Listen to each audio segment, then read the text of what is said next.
Okay, we are officially live. I don't know if I've ever been more excited for an episode than this one. I'm here with Aimee Boorman. How are you? I am great. How are you doing? I'm doing well. We were just talking about all the qualms of quarantine, how like we have to, get dressed and actually do our hair when we go out now. It's like, oh, this is so exhausting. It's very true. I know, right? How is everything with the quarantine and with this crazy year that we're living through? You holding up okay? Oh yeah, definitely. I'm excited to be on today because it's like I get a little socialization. It's like a I've big been home for the most part since March, since the kids went on spring break and we shut down, but we're just doing our part to, help keep everybody safe and keeping our family safe. And I mean, honestly, I've enjoyed it quite a bit because I get to spend a lot more time with my kids. And, Yeah. being a coach and traveling, I missed out on a lot. So I'm getting to do a lot of makeup time now. So I appreciate it. Oh, that's great. Yeah, I had this joke with my boss who runs our facility, our gym too. It's like I gave her a hug like the week before coronavirus. Like, all right, I'll see you tomorrow morning for practice. And then like flash forward like 6 months. I've seen the Chipotle delivery guy and the grocery person and one other person. That's about it. Exactly. I remember when my kids, I picked them up that last day before spring break and I said, I don't think you're going back to school this year. And I was right.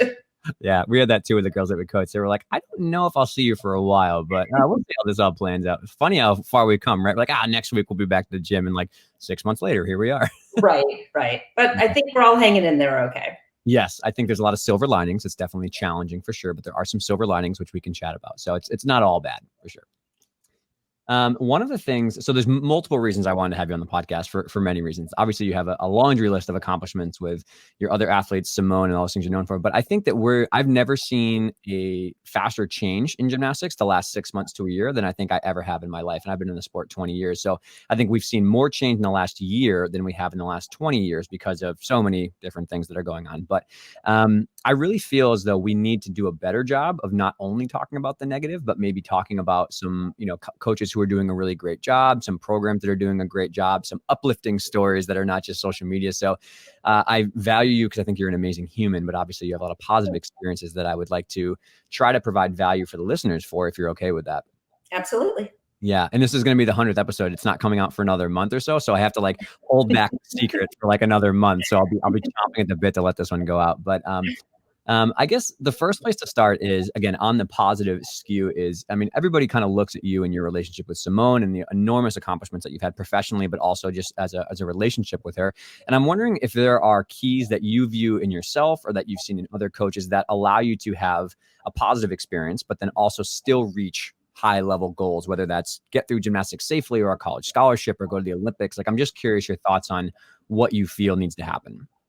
Well, I think that my coaching experience actually stems from my gymnastics experience. And, I was treated away as an athlete that I didn't like. And, but I love the sport so much. So I started coaching when I was 13.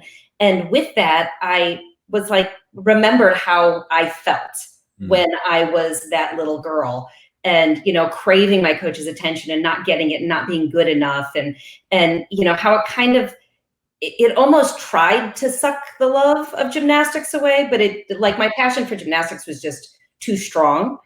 And so at a very early age in my coaching career, I decided that I was just going to be better. I was going to be more loving and more kind and make sure that it was focused around the love of gymnastics and not so much the success of gymnastics, because I was very talented when I was little, but was I super successful? No. But I still love gymnastics so much. And I felt like I could nurture that in other athletes. Yeah, absolutely. And I guess kind of thinking about that, and you don't have to dive into it if you want, but are there things about your experience that you really resonated with? Is like, ooh, I don't know if I want to do that when I grow up. Like, are there certain things that maybe rubbed you the wrong way in particular? I think it was the longing for approval and just feeling like I was never good enough. Having coaches like, you thought like you were doing something really well, and then they come back to tell you that it wasn't good. And it just that, kids need that encouragement every once in a while. And I don't think that my coaches had ever heard of the compliment sandwich, where give a compliment, give a criticism, give a compliment. Yeah. And even the other way around, all I was getting was criticism, criticism, criticism. And so it was really hard. And I do think, that was in the late 70s, early 80s. And I do think that during that time, that was how coaches were expected to coach. That's what they thought good coaching was.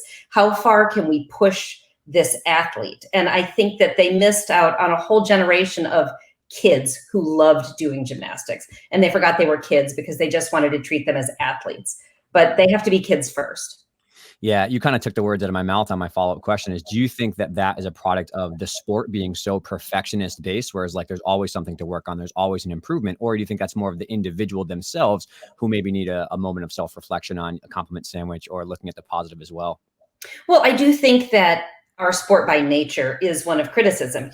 We start from, now even in the elite world, we start from a 10 in execution, and then you get stuff taken away. And very rarely do you actually get credited for things. So it is the nature of the beast per se, which makes our jobs as coaches much more difficult because we have to figure out how to explain to a child, this is what you're losing when you make this error.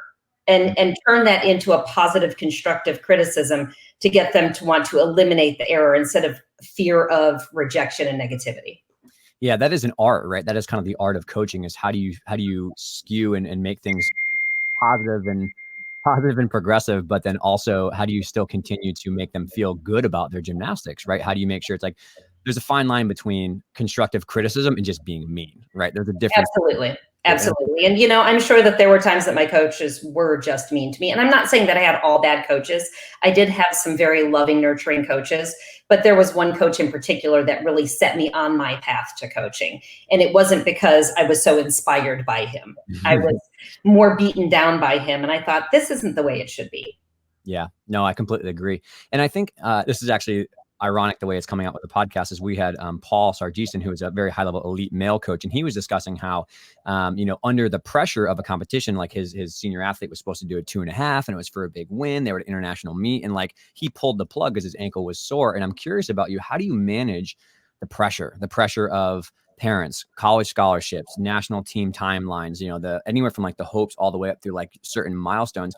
I don't have experience with high level 10s or level elites in that stage. How do you have the courage there to maybe make a hard decision about, no, we're not going to do this, or no, we're not going to go to this place, or no, we're not going to compete this skill when everybody is kind of on the outside putting pressure on you?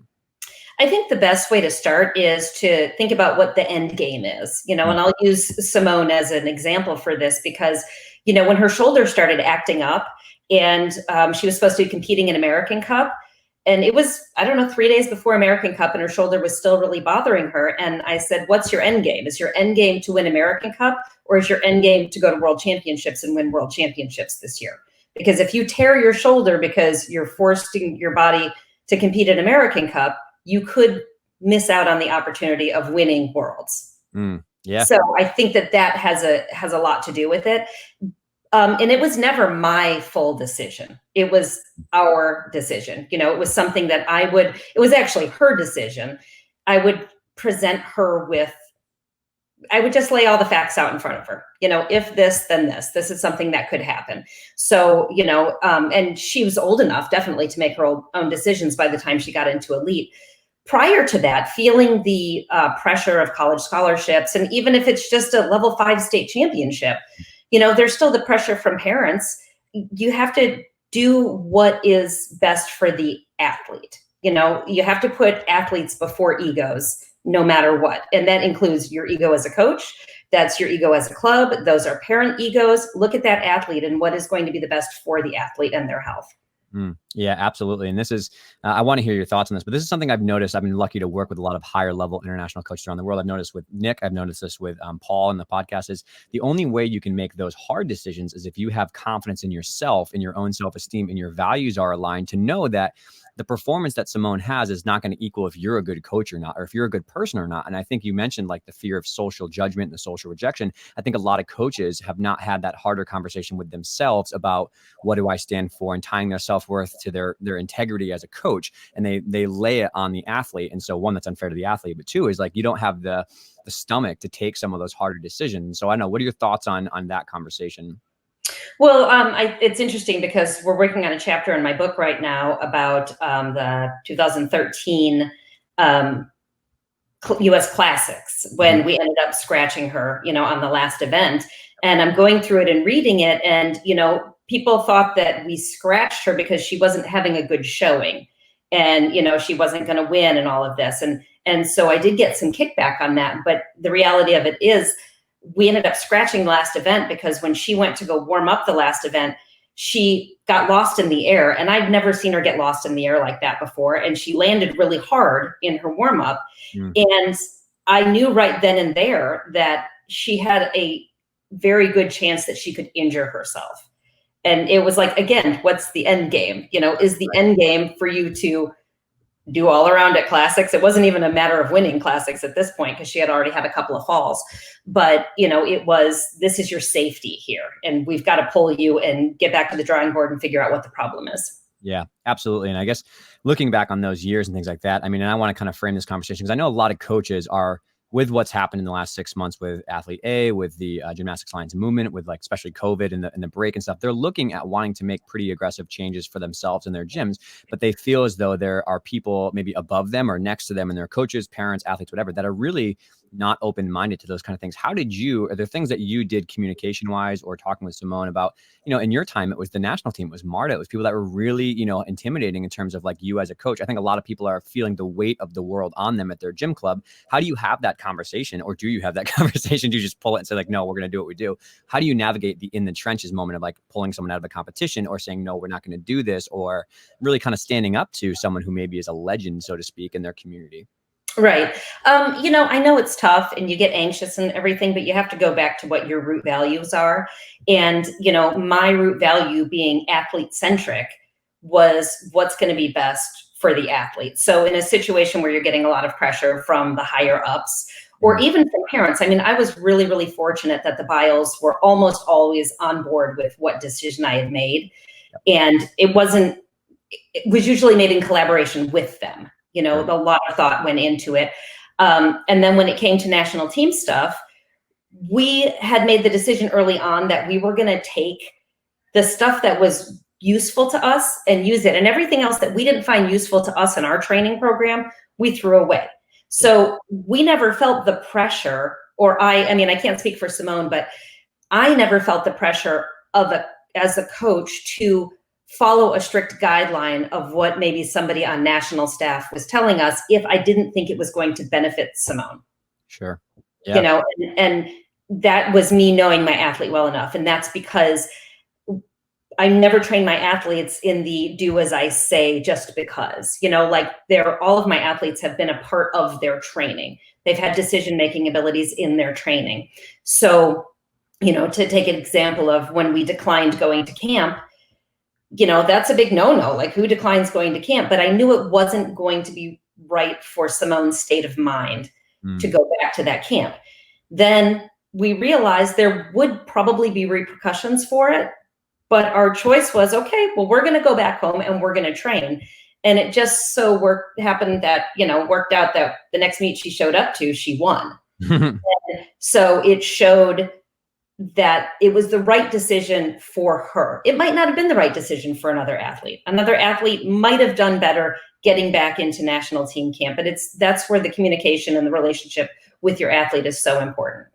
Yeah, I think what you said is one of the most important points that has ever been said in the podcast, which is that you aren't just blindly following people's instructions for your program or whatever it is. I have a lot of emails and messages from people that I work with that they unfortunately get into really tough times because they're just doing whatever someone else did before them, whether that's on social media, whether that's on their coach ahead of time. If you follow what your coach did and they follow what their coach did, you're 20 years back in terms of information. And I don't know, do you actively try to seek out new information, new opinions, or is it based on just like the feel of kind of what's going on with your athletes?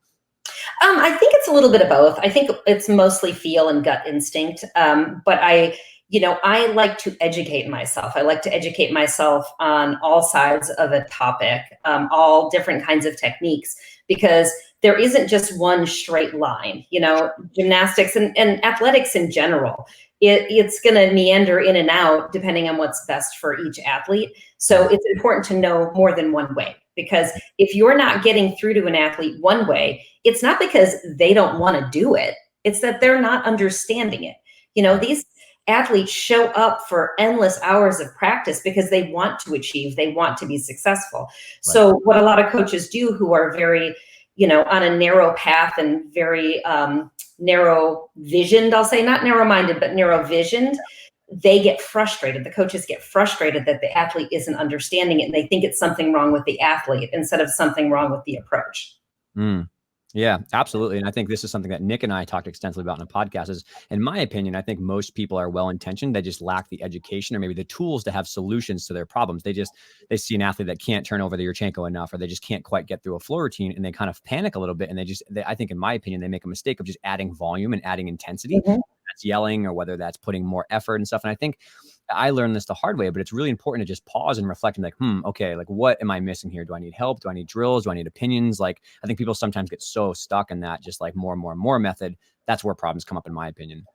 Right. And one of my favorite things to do with all of my athletes has always been bring in another coach, bring in another set of eyes, bring in a different voice, because sometimes a different coach can say the exact same thing, the exact same words, and it clicks with the athlete. It might be the tone they use. It might be the cadence they use. Yep. You can be like, and one thing that frustrates me, but I understand the feeling the coach gets is, I've told you that 100 times. Why didn't you do it when I told you? Yeah. I've told you the same thing. And again, it's not because the athlete didn't want to do it for you. Innately, they want to please you. Sure. So it was just for some reason that coach got through to them. That doesn't mean that they're going to leave you. It means that you brought in somebody to help them get better and to help you get better and help give you some more vision.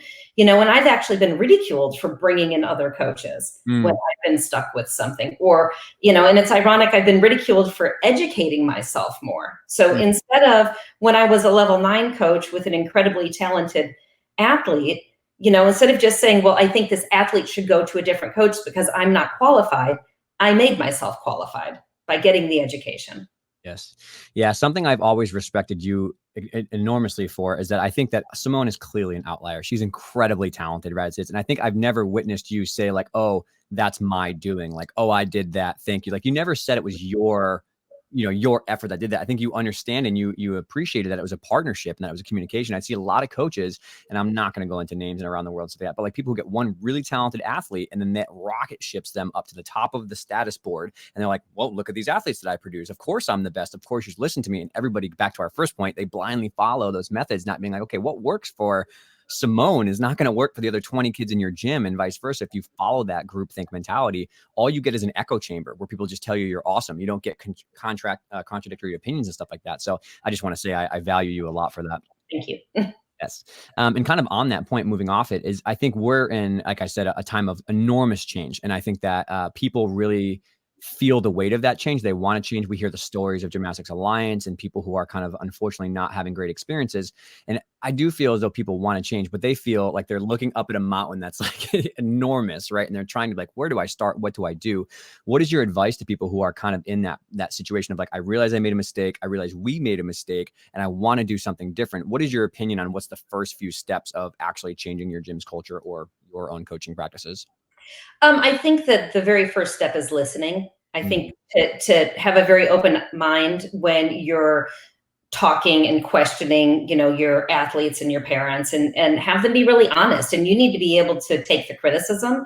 I mean, I've taken some criticism from athletes and parents in my life. I am far from perfect, but I've always taken what they've said and, tried to apply. And so that's a really big thing. I think that prior to me, there weren't a lot of super successful coaches who were, I was told I was too nice to be successful. And like, I always thought that was such a weird statement. Like, what is too nice? Like, I care for my kids and my athletes, and, I care about their opinions and their feelings. That's too nice. And that's somehow going to make me not successful because I'm not mean enough. So there weren't enough, like, I didn't have anybody to look up to as a coach and say, I want to be that coach. Right. I'm hoping that there are some young coaches out there who want to be the kind of coach I was, and they just need some mentorship. And, I have some coaches that I'm mentoring and I really love it. And they're enthusiastic and they're open-minded and they're also open to criticism. And I say, listen, when you're doing this, I saw this happen with your athlete. You know, I saw their body language change. I saw their facial expression change. And you probably didn't even realize that you were doing it. You didn't realize you were having a negative impact because your intentions were good. But, you know, words really matter. So that's a big thing. I know that there's still a lot of clubs out there that are very old school that need to change. And there are coaches in there who are coming forward and saying, I was with this club and they, you know, told me that I was going to get demoted if I didn't yell more. Well, my advice to that coach is find a new club, because there are so many nurturing, loving coaches out there and clubs out there that, you know, you might be at that club because you thought it was a successful club, but if those children all end up broken in the end, was it really successful? Yes, absolutely. What's the metric of success, right? The golden question that we're all grappling with, huh? Correct. Yeah, and I think you raised a really important point. You talked about kind of like the fear I think there's two fears that a lot of young coaches have when they're trying to change these things. One is they're fearful that they're going to miss out opportunities for the athlete, right? They're fearful that if they don't go to this event, or if they pull an athlete, if they don't compete this skill, they're missing their window of opportunity to kind of get seen by the higher ups. And we're in the US, but I've had this conversation with people in Australia and the UK, Canada, everywhere, right? They're scared that if they don't do this now, the people are not going to give them a shot right down the road with their talent, right? But also they're scared of repercussions from other people above them, right? If in a local gym club, they're worried about getting fired, right? Or on a national team level, they're worried about not getting asked to do something or not getting an assignment.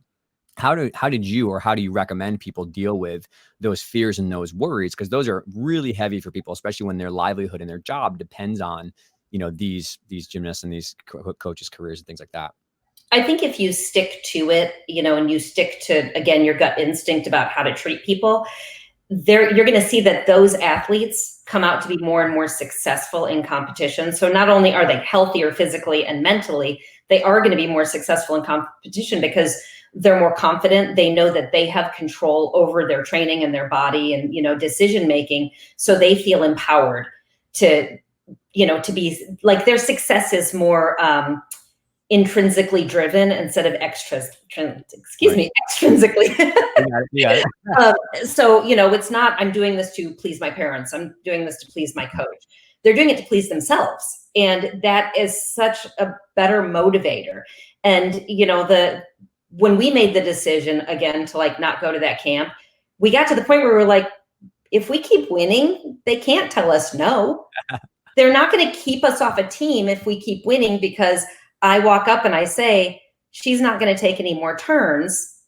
Her shoulder's bothering her. Her ankle is sore, or she already did 15 vaults. She's not doing any more, you know, like, and I think that there are coaches who are exactly like you were saying, that they make their kids do 2 or 3 more reps because they were told that's what they should be doing to prove they're tough enough and they're hard enough.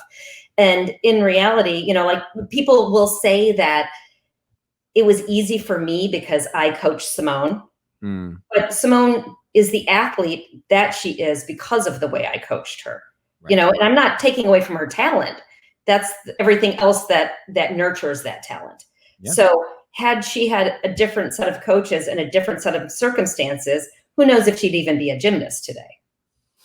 Absolutely. Yes, absolutely. It's definitely a partnership that has to be a successful kind of back and forth dynamic. And you said something really important that I want to highlight, because a common theme that I've seen come out of a lot of these stories I've been reading in the Gymnastics Alliance movement is that when they were younger, they were so desperate for their coach's approval, for their parents' approval, for any metric of external validation. And we're not going to go down the rabbit hole of why that is in this current generation. But long story short is that they are at an age where they're really seeking approval from their friends, their coaches. And I'm wondering, I think it's our responsibility as adults to make sure we call attention to that and say, like, hey, don't do this for me and my approval. And I said this on a podcast earlier. One of the gymnasts that I coached texted me one time and she was like, I'm just happy I finally did this in a meeting, because like I impressed her. I was like, whoa, this is not what this is about. This is your journey and I'm helping you. I think that's so important that people, coaches, parents really work hard to build that intrinsic motivation and be like, this is your journey. Did you consciously have to build that with Simone and other athletes, or did it kind of come naturally as they work through your gym? I think it's different for each kid, you know, honestly, because of whatever their personality is. With Simone, it was all about fun in the beginning, you know, like, and it had to be fun, and I had to keep it fun and exciting and interesting. And there was definitely a shift in 2013 when she decided that she was going to, she still wanted to have fun, but instead of just being a star, she knew she wanted to be a champion. And she made a shift then, but it was all her, up until honestly, probably right before Rio, even her family and me as her coach, I would say they would tell her, you can stop whenever you want. We're here to support you. When she was going through a rough patch, we would say, this is you. This is your thing. We're just here to support you, to teach you, to guide you, to support you financially, get you to practice, whatever. But you're the one that has to do the work. You're the one that has to have the dream and the goal. And, I would tell her all the time, it's not about me, it's about you. And it's funny, how you were saying that you just had this conversation with an athlete. Something very similar happened to me with the coach who I didn't have such a great experience with. I had left that gym and competed with another club. And then I competed in high school for my high school. And I was, after my, puberty growth spurt, I was afraid to do beam. And I really struggled while he was my coach to do beam, because he would do the, just do it, just go do it, leave me on beam all day long, all that stuff that just beats you down. And when I was a senior in high school, I went back to the gym just to get a couple of extra practices in, I think over the summer. And I got up and I did my series, and he was watching me, and I looked at him, and my sassy 18-year-old self said, impressed? And he said, Aimee, I've always been impressed with you. I just never let you know it because I didn't think you would work as hard. And in my mind, all I could think of was, how sick is that? You didn't think I would work as hard, so you withheld praise. I just got like an icky feeling when you said I know, right? It makes you feel icky. And that's exactly when he said that. That's exactly how I felt. And I was like, does he even understand, had he given me praise, how much more successful and more confident I probably would have been, because he believed in me. So a lot of that really molded me. Yeah, absolutely. And something that popped into my head, I hear the opposite argument, devil's advocate, is like, okay, if I'm all about positive coaching, if I'm all about like uplifting someone, like what do I do when someone misbehaves? What do I do when someone's being sassy? What do I do when someone is, not motivated and they're just not doing side drills? Like, I think it's possible, clearly, to have a productive environment that's healthy and still hold people accountable for the behavior. So I'm curious about what you maybe do as a coach, or how you handle those situations where someone, I don't know if Simone was ever like being really sassy, or other athletes were just not motivated. How do you handle those things? She did go through teenage years, right? That's what I'm wondering. That's why, she was a perfectly normal teenager, So yes, of course, we had all the sassy moments, and there were times when I was like, okay, practice is going to be over for today, and she wouldn't be the only one that would go through that, or have that same reaction from me. Like, when as a coach, I could see nothing else good was going to be accomplished that day, I would tell them they could be done with their workout, and when kids skip stations or whatever, I really feel like, did you do the station? They say yes, and they lie about it. Well, it's going to hold them back ultimately. Yes. Really, and for me as a coach, it's not to discipline them that they didn't do a station. Is that station going to ruin their gymnastics career? Probably not. But, did you provide it there to, help them? Yes. Like, do you tell your kids to brush their teeth at night so that they don't have rotten teeth? Yes. Do they brush their teeth every night? No, they don't. But does that mean that their teeth are going to fall out because they didn't brush their teeth every single night? Probably not. Like, if you're going to put it into an analogy, and if there's an actual discipline issue, that's when the parents get called in, and you have to evaluate, where is this behavior issue coming from? Sure. And if there's multiple days of a kid not wanting to do anything, or giving a bad attitude, there's parent meeting, because it happens, and we need to get to the bottom of it. And is it the way that a child is acting out because they really don't want to do gymnastics anymore, and they don't know how to tell anybody they don't want to do it? Because what's going to happen is, if you keep forcing that kid to do what you want them to do, they're going to get injured. They're going to find a way to control their environment, and they will find a way to get hurt. Even if their subconscious mind does it, they will find a way to get hurt so they don't have to do it anymore. So, it's that thing. I don't know if you've ever seen, if you have two people pushing against each other, and pushing as hard as they can, they'll keep fighting and fighting and fighting. But as soon as somebody lets go of the pressure, what does the other person do? they pull back also. Right. So it's the same thing, when you're working with kids, if you're constantly trying to be like this and pushing against each other, if you relieve that, they're going to be like, oh, I don't have to fight. Mm. Yep. Yeah, absolutely. And something that pinged into my head is I've said this on other podcasts, but the hardest lesson I ever learned is about this concept of like, you control your gymnastics. These are your choices. And I tell a lot of athletes, and this is probably a common theme on the podcast, is like, you don't have to do anything. You don't have to do strength. You don't have to do the drills, but you do have to deal with the consequences of your action, whether they're good or they're bad. So this is kind of the one of our major roles as a coach. I'm not a parent, but I think with a parent as well, is that you have to like softly let them fall, like emotionally sometimes, when they realize if they go to a meet and they maybe skipped all those 5 shoot overs and doing those side drills, and maybe they don't have a great performance and it hurts, it's emotionally uncomfortable. You have to be there to nurture them, like, okay, we're going to get through this now. Let's get to the meet. But on Monday, like that, when Monday comes, you have this conversation. It's like, let's reflect back on some of the decisions that we made 6 months ago leading up to now. A couple extra turns here, maybe a couple less chalk bucket chats here. Like maybe we'd have a different outcome. And I think that's a really valuable lesson for young coaches who are just hitting those friction points, like you said, like, why aren't you doing the drills? Why aren't you doing the strength? It's like, well, it's their choice. It's their choice. Right. It's their choice, and they're doing it because they're trying to control their environment. So Yeah. it's okay to give them a little bit of control as long as they understand that there's, consequences for every action and decision in life. Yeah. Yeah. Also, and I also think on this is kind of for coaches in terms of like what you can control versus what you cannot control, right? You can't control a national team person's opinion of you or their decision. You can't control the kids doing drills, but also as athletes, I think it's really important that they understand what's within their control to change and where they should put their effort, again, on that intrinsic motivation, not the judges scoring you. You can't control that. You can't control the rotation schedule. So do you work on that with your athletes too and yourself about like trying to toe that line of what's within your control or not, or no? I don't know if I've ever actually thought about it. I mean, I probably do to some degree. Yep. But yeah, like, I don't want to go to vault right now. Well, we're on vault, so we have to go to vault. This is the rotation schedule. If you want to come up with some kind of compromise about not flipping vaults today, there's some control you can have, but we are definitely going to vault. I mean, but I guess I've never really thought about it in that respect. Yeah, sure. No, it's okay. That just pops into my mind all the time when I talk to people. You mentioned something that was really important too about mentoring and education. And this is a big conversation right now in our world, is maybe some of the problems we're seeing now is due to a lack of systematic and credentialing type education that we have in the States. Like I was just 15 and I needed some money and I wanted to help coach a little bit. So I walked in the gym. I had like a 3-month on-ramp and they're like, all right, take a group. And I was like, I don't know if that's the safest way. Like, what are your thoughts on the educational system in the US? Because the other countries have some systems. I don't think it's right. What are your thoughts on like academic versus mentoring and kind of that whole party? I started coaching when I was 13 because I actually started coaching to help pay for my tuition. So kind of like you, I needed a job, but it was just one of those things. It's kind of a barter system. And, in the 80s, you could do that.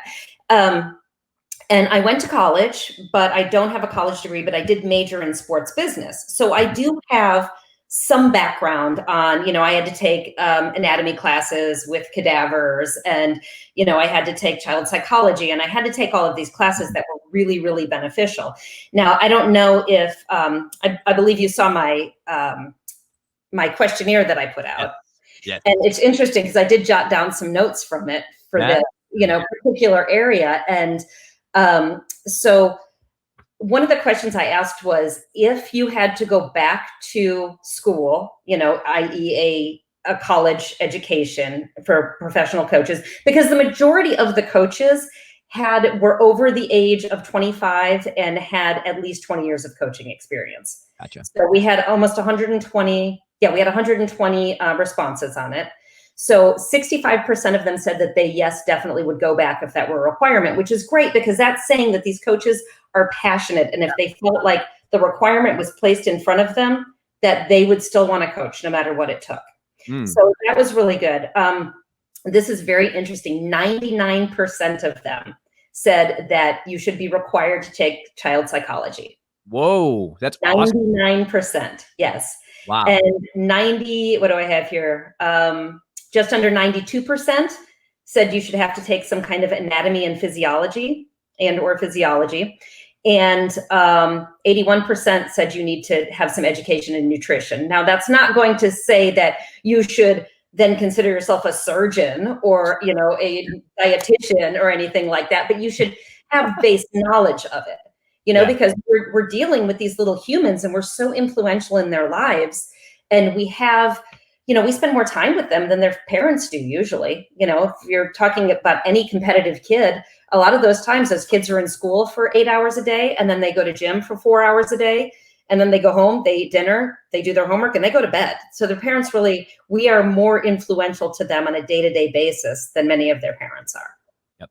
Yeah, absolutely. And my little caveat to that before I want to dive more into that survey, that was awesome, is I think that, again, one reason that so many people I think have maybe gravitated towards the podcast or whatever is because we're just trying to give them education for the problems they face. You know what I mean? Like, I know the same frustrations they face, and whether it's Nick with a technical lecture or something like that, if people just had better education on problems they face, think about how much happier they'd be at work. And I have a lot of empathy for coaches and a lot of empathy for these athletes and stuff, because I know what it feels like to be like, oh, I can't figure this out. Like, why? Like, I just want to help this person, but like, yeah, that's definitely where the mentorship comes in, because some of that stuff is just that real life application that you can't duplicate in a classroom. 100%. Those Absolutely. situations. I mean, and still today as a coach, I run into new situations every day, and I've been in the sport for over 40 years. Yeah. So and sometimes you have young coaches who are super fired up and want to learn, and they go to YouTube and they're like 8 hours deep in YouTube videos. They're like, I have no idea what to do. It's frustrating. It's really frustrating sometimes. Yes. Social media and internet is great, but sometimes when you have a direct question about what to do, like, I think people need more help. And I feel personally, my opinion is that I think we do need some sort of like standardized credentialing, maybe like a 6 months to a year of academic work. And you should be paired with someone who's doing what you want to do. We need to get a better, like a networking system of like, okay, if you want to coach elite someday, here's your minimum course, and then like move to go you're someone and work with them for a year, just like any other trade or any other kind of schooling like that. That's what the medical model is. And you have continuing education courses. I think that would be extremely valuable for people. Yes. And I even think that coaches that have achieved an elite level need to have that continuing education of those reminders of the child psychology stuff, because, as we get older and more experienced, we tend to slip into, oh, well, that worked for me. But, we live in a very different world, and these kids live in a very different world than when I was 13, like when I was 13 and these 13-year-olds, completely different. And I have to learn how to adjust to their world. Yeah. They don't have to learn to adjust to what I learned. Mm-hmm. I have to adjust to what their world is and bring my experience and my education into their world and help them understand what my knowledge is. But I have to know how to communicate it to them on their level in this day and age. Yeah, absolutely. And also things just change at a blistering rate, man. Like it's crazy. Like I would have some techniques to do something, and then I would go to a clinic or a vault lecture, and I'd be like, that's completely different than what I thought, because people are learning new ideas and techniques and they're passing it down. If you're not actively working to keep up with some of the current literature, whether it's technical, whether it's physical therapy, whether it's strength and conditioning, you're going to miss opportunities quite a bit. Absolutely. Absolutely. And I'm really all about mentorship right now. I have, on all of my social media platforms, I've got my Facebook is Salto Coach Clinics, and on Instagram and YouTube, it's Salto_coach. Yep. And, I encourage people to reach out when they have questions. So whenever somebody just sends me a little message and has a question, I'm happy to answer it to the best that I can, just because I feel like there aren't enough coaches out there that the younger coaches can reach out to. Yes, absolutely. Yeah. And I agree. I think it's really hard sometimes I feel like, unfortunately, everyone's pointing the finger at everybody else. Like, I think everybody has a role to play. Like, you need to take accountability and learn more when you're not there. But yes, NGBs need to do a better job of getting experts in certain, fields. Because I think the problem that we have in the medical side is like, people like myself and others that are coaches and PTs or strength coaches, they talk in a language that's impossible for the average gymnastics coach to understand. Imagine trying to have a conversation with someone only in gymnastics terms as like a regular parent or PT. Like, you'd have no idea what's going on. So I think I don't even talk to my husband about gymnastics, and we've been together 24 years. Because trying to explain what something is complicated. He's a very smart man. Yeah. It's tough. But yeah, we need better translation, like Google Translate for all these different to make it helpful. You know what I mean? Yeah, this is great. I'm learning so much, but I'm also it's really good information for people to hear. One thing I think the first time I ever really latched onto your Twitter and I was like, ooh, I want to follow like a lot more of what you have to say, is when we were talking about, I think it came up about training hours. I posted something about, training hours and like how the research is pretty clear that gymnastics maybe needs to reconsider our training hours. And you put in Simone's like hours up when she was younger. And I was like, whoa, this is important, like for people to hear. Right. I guess let's first start with, how did you approach those hours? How do you make those guidelines when she was younger or when all your athletes are younger? And then we'll kind of talk about maybe what should change moving forward. So when I'm originally from Chicago, and I worked in, Chicago area gyms and YMCAs and stuff. And then I moved to Texas, and I worked at Cypress the first year I worked in Texas. And they had, at that time, it felt like, coming from Illinois, and especially Chicago, because Chicago's gymnastics at that point was not very big. It's definitely bigger now, but it just wasn't very big. It was really hard for me to find a club. Once I had a private club, Lakeshore Academy was the only private club in the city at the time when I was going, and now obviously it's easier to get around and everything, and there are more clubs. But moving to Cypress, I felt like they had an ungodly, amount of hours that they were doing. And it probably wasn't excessive, for the lower levels that I was coaching, but it just still felt like a lot.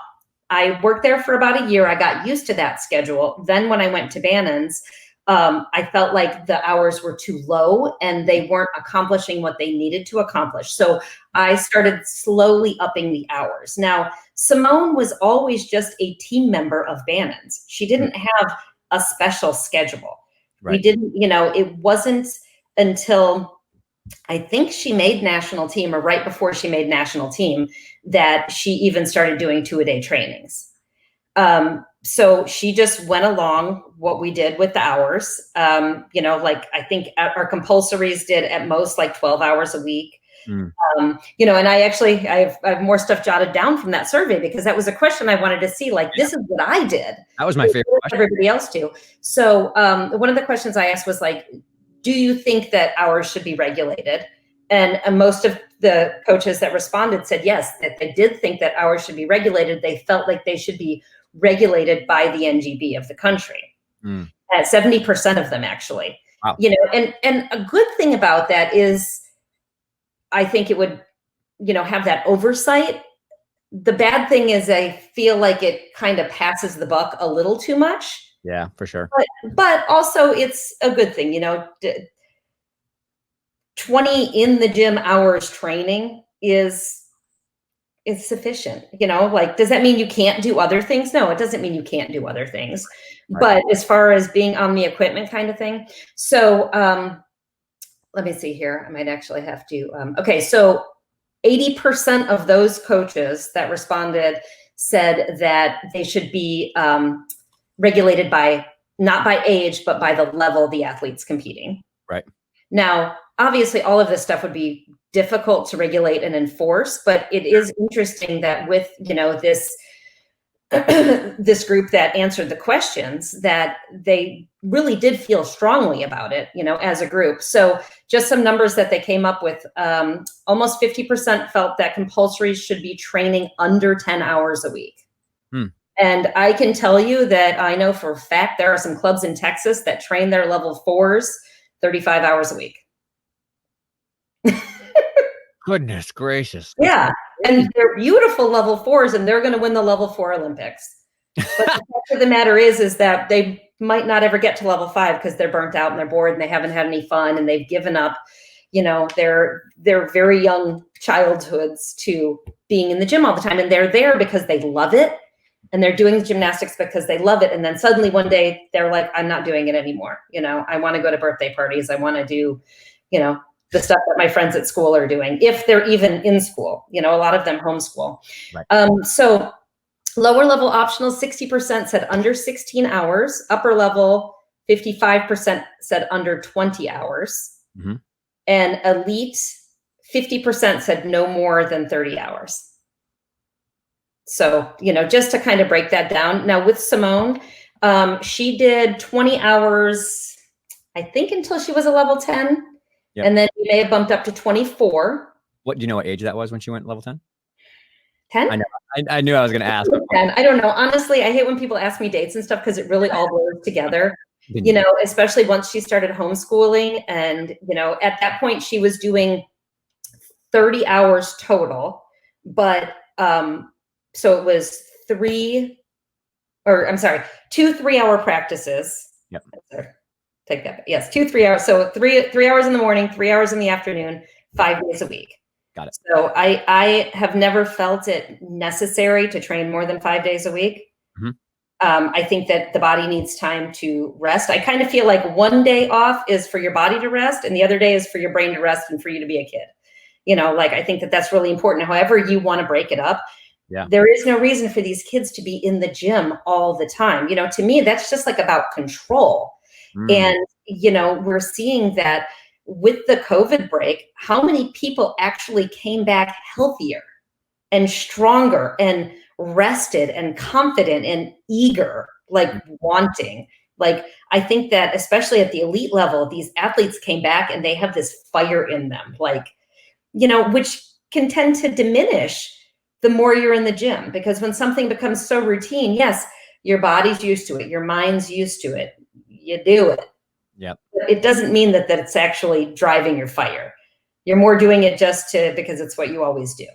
Yeah, for sure. And I definitely want to touch on that aspect of year-round training next. But something that's really interesting is, and this is my opinion of what the literature says, I've read a lot of this research in terms of other sports, is the IOC guidelines recommend that your age is equal to your training hours, and they have plus or minus caveats based on your goals, your level, all that kind of stuff. So it's kind of already in line with what you're saying, and maybe people think, is that if you plan your practices well, you can definitely get a lot done in that window of time. Even if you have a superstar who you think is going to have really high level goals, there's no reason to just be there to be there, right? And the best coaches Right. I've been fortunate to work with are more of the come in, let's get our work done, let's go home and use this time to be a kid or go to school work, so you're not staying up till 2 a.m. doing homework and stuff. And in my opinion, I think the next step is we need an interdisciplinary panel of great coaches, great medical providers, great strength and conditioning coaches to come together and give age and level specific guidelines for how much should a level 9 train, how much should a level 8 train. It's not going to be perfect, right? It's quality of hours are very important along with quantity. I've seen people do 25 to 30 hours amazing, and they do a great job. I've seen people take 15 hours and ruin a lot of kids. So it's not only about the numbers, but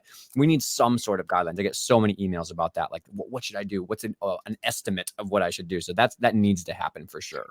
Yeah, and in a planning respect, like it like kind of makes my skin crawl when coaches tell me that they have like an hour vault rotation. And because I'm like, first of all, what does it take you an hour to do? Second of all, when you get to past 40, 45 minutes in a rotation, what do the kids start doing? They start taking longer in between turns. They start skipping stations. Their quality of work goes down. And, then the coach is like, well, we've got 20 more minutes. Well, but look, your athlete's body language is telling you they don't have 20 more minutes. Right. They don't have 20 more minutes in them. So you're wasting time by forcing them to stay on the event longer. And I am self-confessed planner. Like I am lesson plan, get it done. I love 30-minute rotations. And I love doing it with my 2-a-day kids because you have 30 minutes this morning to get in and get this stuff done. If you don't get it done, okay, well, we're moving on to something else in the afternoon. So you work fast, you work hard, and then you rest.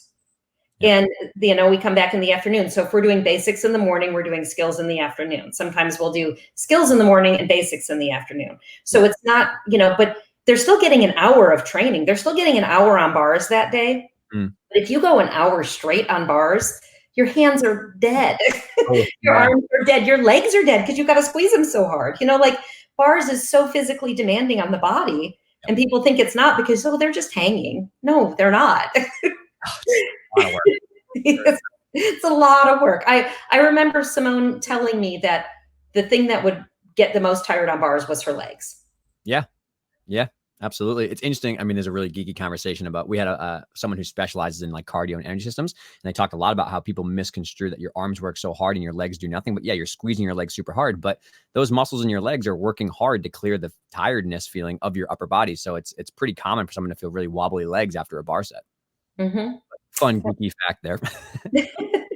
Let's geek out for a second. Yeah, right. Exactly. All these books, we're going to go over these now. On what you said on the COVID break, like this is a crazy thing that I've seen. I mean, obviously I've been singing this tune and many of my friends are for a couple of years because of the research, but we got a forced experiment, right? We got a forced off season. And I will be the first person to tell you that what we did was not appropriate. It was too long. It was 3 months is exhausting and it's really too challenging, but a month a month flirting with that a little bit in terms of like give your body a rest, take a month off from competition, maybe do some cross training. I talked to like Colin Van Wicklen, for example, was on the podcast right after the break. And I have a lot of contacts with Olympians from other, and they're like, I have never felt better. I've never felt better in my entire life because my injuries healed. I got a break. I was mentally kind of where I'm at. And most people got back and, within 4 to 6 weeks, they were like, yeah, I feel like I'm back to snuff, so to speak. And like, okay, maybe a month off with maybe a 2-week ramp up. But like, it's crazy that we just refuse to even have the conversation about gymnasts taking a 2 to 4 week break after. So many athletes have told me, and my coach says more than 2 days off, I'm going to lose all my skills. I'm going to fall apart and I'm going to be rusting. It's like, what is there any science to support that besides anecdotal evidence? And when you dig down to it, no, there's not. I think that when you don't take time off, you're more injury prone, because you're fatigued. You're mentally and physically fatigued. I've always been a huge supporter of vacations, family vacations and stuff. And honestly, my athletes would end up taking more vacations than I would, because they wouldn't necessarily all be on vacation at the same time. Like I would say that we always had a week off the first week of June, or like last week, Memorial Day into the first week of June, depending on what worked out with school. But the staff always had to work that week, but the kids were off, and that was off, like the gym is closed off. And then we always closed for 1 week. Like we would always give the teams off 1 week during Christmas. And we would say, no, we're not having practice, and also because the coaches need a break. Sure. So during that time, and then anytime parents would come to me and they say, hey, we have a family vacation planned. It's not at these dates. Is that okay? Yes, it's okay. They're not going to forget how to do gymnastics. My parents divorced when I was a baby, and my dad moved to Vermont. My mom lived in Chicago. And so I always went to go visit my dad during the summer, and I was there for 2 months, and I never forgot how to do gymnastics. I didn't take gymnastics while I was in Vermont, and I never forgot. And every time I got back to Chicago, I was healthier, I was stronger, I was motivated, I missed being in the gym, and I was rested. So it was, and that's probably where my philosophy comes from. Yeah, no, absolutely. I think that there's loads of evidence to support that like a season is traumatizing, like on a young athlete's body, like a full competitive season with so many meets, especially in JOs when there's more frequency, but especially at the college level back to back. I think it's very demanding on their body mentally and physically. And I think people underestimate how long it takes to actually recover from that. Like it's weeks. It's not days where you bounce back and you're ready to go. And yes, the kids are so excited to do new skills and they want to do all that kind of stuff. But we have to protect them from themselves a little bit, especially I think ages 10 to 14 is where a lot of problems stew. And our research at the college level with like Achilles tears, smaller stuff is showing that maybe more of the impact is from those younger years. So I think we have to really take a hard look at kind of those relative off seasons and what we're doing there, and not being afraid of missing a shot because of a month that we were away from the gym and doing some non-gymnastic stuff.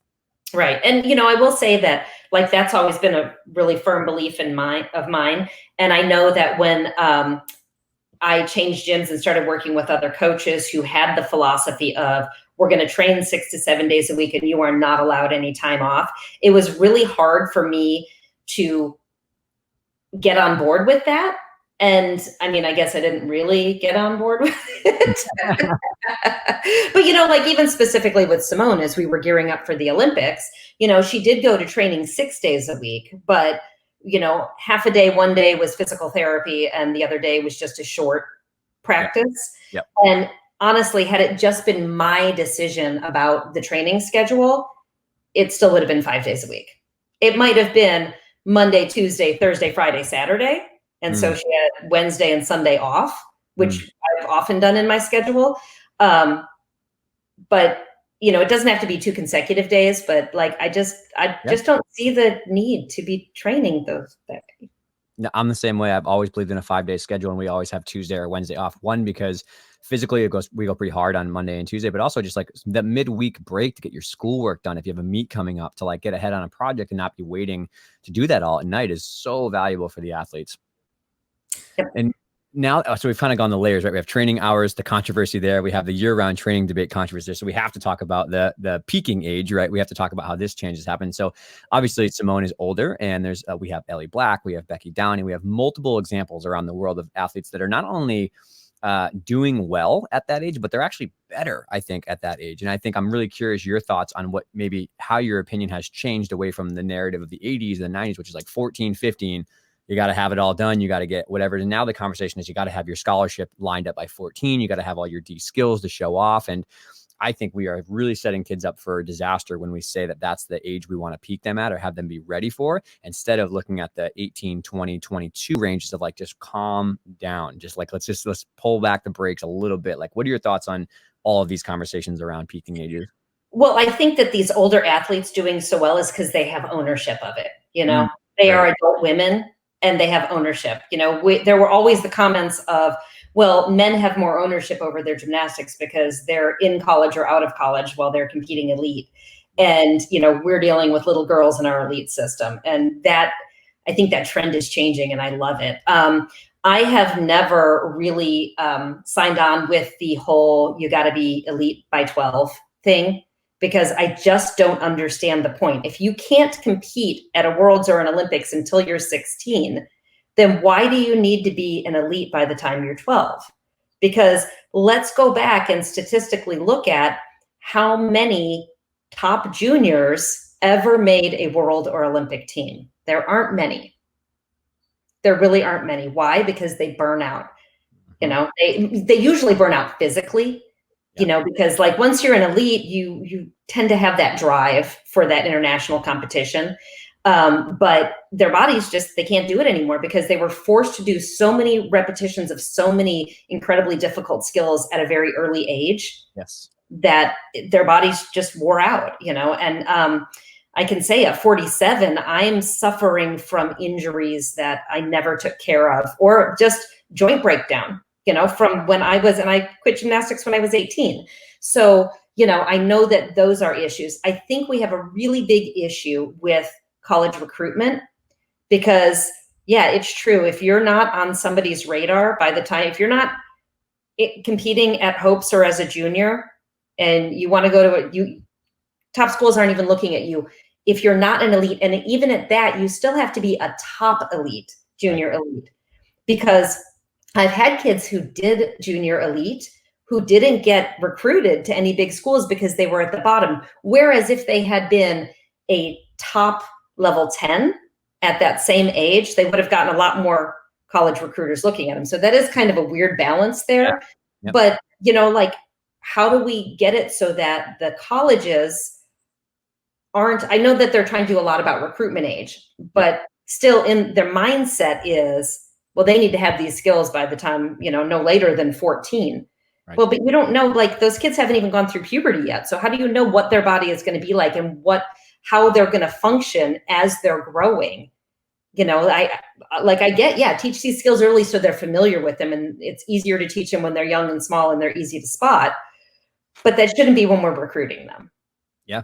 No, I completely agree. And we've had a lot of the top college coaches on the podcast. And I think there's a couple layers to this. One is it takes us as a community realizing that we all have to kind of stand up and collectively take the stance that we're not going to allow or endorse the early recruiting, because the fear, I think, with the top colleges is if those 10 colleges, I'm just making up numbers, say like, okay, we're not going to do this, the next 10 through 20, I'm like, woohoo, prime opportunity to like pick up all these great recruits. And so like we have to do a really good job, whether it's fines, whether it's collective community guidelines, whatever it is, we have to do a really good job of all agreeing the athlete's best health is if we change these guidelines. But then also too, it's a paradigm shift in changing that we should be able to accelerate our skill level through college, because the research is very clear on this. Gymnastics has the highest rate of incoming freshmen with injuries and surgeries and athletes that have really big medical injuries on the first year coming into college, which is not a college program. That's a JO program. That's like a younger program. So a lot of college coaches are like, I just spend the whole first year trying to make them healthy with the medical staff and get them back to snuff with mentally and whatever it is. And I've sadly seen so many college athletes that I've treated on the medical side who work so hard to get a scholarship and they fall apart and they get to their senior year and go to freshman year and they don't even compete freshman, sophomore year. Injuries, surgeries, medical retirement, burnout. It's like, man, what are we doing? Like, is the pursuit of the college scholarship causing the destruction of the athlete? Like the collateral damage is insane. Right. But where does that expectation come from? It comes from the colleges. Yes. It comes from those collegiate teams and coaches saying, we want to get these kids committed early. Yes. And we all know that the verbal commitment's just a bogus thing anyway. So why not just wait? I think people forget also that, Simone didn't make a national team until she was 15. She never competed on national team as a junior. She competed as a junior, but she never made national team as a junior. Like, technically. I mean, she did. 2000, what was that? 2012, she was a junior. She turned senior in 2013. So in 12, she made the team. And then her first competition as a national team member, she was a senior. Yep. Yeah, absolutely. I think Jason said it really well on a different podcast is we have to make sure that at a younger ages, we're not putting the kids on a hamster wheel of success, right? We're not saying like, okay, now you made this team or made this classic or whatever it is. And now this one. Like there's an endless treadmill of the next thing you have to do in order to kind of get there. We have to be really careful about not putting them on that too early. Yeah. Yeah. Like why not just train and be healthy and safe and then show up and be like, I'm here. When you're 15. Exactly. Yeah, absolutely. What a novel concept, right? Like that's my dream come true is that we all say like, let's pause, get them through 13, puberty, whatever it is. And then like just show up at a great meet and be like, where did this girl come from? Where's this guy come from? He's incredible. It's like, well, we slow burn throughout the first 15 years. Yeah. but there could be so many more. Like I know so many athletes who used to beat Simone in competitions. That, had the same talent, had the same air awareness, were these little strong kids who just fizzled out, so the push isn't necessary. And it didn't get those kids noticed because they quit. Yeah. Yeah. I'd really love to see, I don't know if we'll get there with the honest statistics, but the attrition rates from level 9, level 10 into juniors and seniors and what the funnel looks like. Not take away people who voluntarily like, gymnastics is not my thing anymore. Like people who burn out or medically retire or something like that. Like those stats would be probably terrifying. Yes. Well, I respect your time and this has been amazing. Thank you so much for doing this. But thank you for having me. It's been great. Yes. My last question is if you had the eyes and ears of everybody, right? Some magical wand you could wave with the NGBs, the coaches, parents, what do you think would be the most important thing for them to hear, given we're going to change quite a bit moving forward in the next 5 years? I think it's about listening. Like I know everybody's concerned about the pendulum swinging too far the other way, but a pendulum is exactly that. It's got to swing in order to come back to the middle. So right now, I know a lot of coaches and club owners and things like that, NGBs even feel like they don't have control. But what it is that these athletes and parents are speaking up now, and it's going to swing back to the middle, and we are going to find our middle ground, but it's going to take a lot of listening. You've got to actually hear what people are saying and make the changes that need to be made. And I think the only way that that's going to happen is through education. Absolutely. Yeah. We cannot be afraid of uncomfortable conversations. That's for sure. Correct. Fantastic. Well, Aimee, thank you so much. We really appreciate your time.